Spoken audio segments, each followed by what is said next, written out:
नमस्कार, मी प्रीती। आवाज इंडिया मराठीमध्ये आपल्या सर्वांचं स्वागत आहे। तर नजर टाकूया आजच्या टॉप 10 महत्त्वाच्या घडामोडींवर।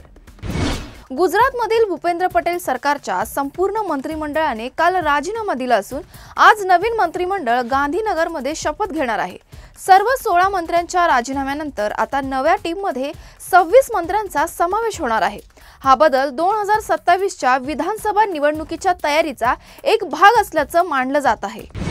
राहुरी विधानसभा मतदारसंघाचे भारतीय जनता पार्टीचे आमदार शिवाजी भानुदास कर्डिले यांचं अल्पशा आजाराने निधन झाले। त्यांचे वय 67 वर्ष होते।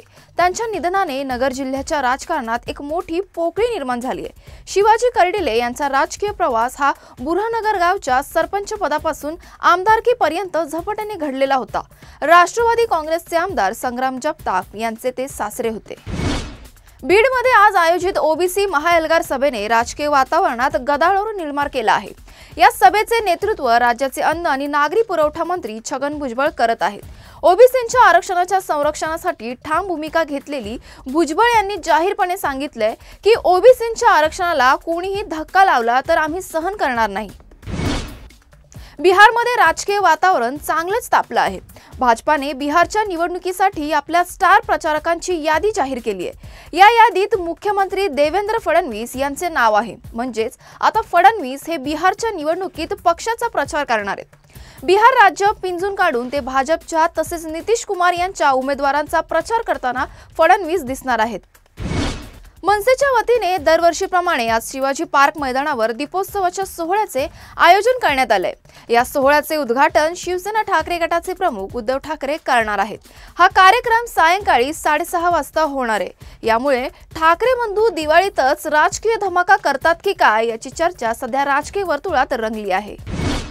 कोथरूड गोळीबार प्रकरणातील कुख्यात गुंड निलेश घायवळ पुन्हा पोलिसांच्या रडारवर आलाय। परदेशात शिक्षण घेणाऱ्या घायवळच्या मुलाच्या फीचा स्रोत पोलीस तपासणार असून परदेशी विद्यापीठाशी थेट पत्रव्यवहार करण्याचा निर्णय पोलिसांनी घेतलाय। शिक्षणासाठी भरलेली रक्कम कोणत्या खात्यातून आणि कोणत्या माध्यमातून देण्यात आली याचा तपास पोलीस करतायत। दाऊद इब्राहिम याच्याशी संबंधित असलेल्या रत्नागिरीमधील शेतजमिनीचा पुन्हा एकदा लिलाव करण्यात येणार आहे। नोव्हेंबर महिन्यात ही जमीन लिलावासाठी ठेवण्यात येणार आहे। या मालमत्तेचा लिलाव येत्या 4 नोव्हेंबरला होणार आहे। या मालमत्तांमध्ये रत्नागिरी जिल्ह्यातील खेड तालुक्यातील मुमके गावातील 171 चौरस मीटर शेतजमिनीचा देखील समावेश आहे। लाडक्या बहिणींसाठी आनंद वार्ता आहे। महिलांना आर्थिक आणि व्यावसायिक पाठबळ देण्यासाठी व्यावसायिक मार्गदर्शन मिळणार आहे। महिलांना 1 लाख रुपयापर्यंतचा कर्ज पुरवठा करण्याचा निर्णय घेण्यात आलाय।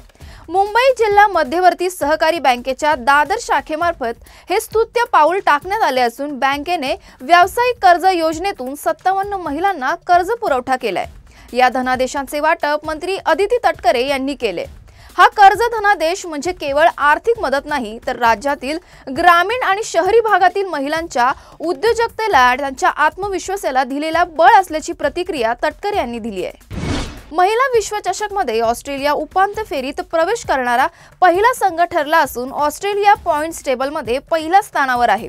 गुरुवारी झालेल्या सामन्यात ऑस्ट्रेलियाने बांगलादेशचा पराभव करत सेमीफायनलचे तिकीट पक्के केले तर भारत टॉप 4 मध्ये आपले स्थान टिकवून आहे। आयुष्याचा प्रवास सुरू झाला की प्रत्येकाला प्रेमाच्या स्टॉपवर थांबावंसं वाटतंच।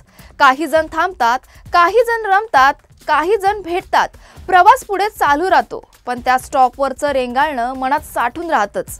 अशीच प्रत्येकाच्या प्रेमाची गोष्ट असलेला लास्ट स्टॉप खांदा हा संगीतमय चित्रपट 21 नोव्हेंबर रोजी प्रदर्शित होणार असून नुकताच सिनेमाचा टीझर लॉन्च झाला आहे। अशाच महत्त्वाच्या बातम्या बघण्यासाठी पाहत राहा आवाज इंडिया मराठी।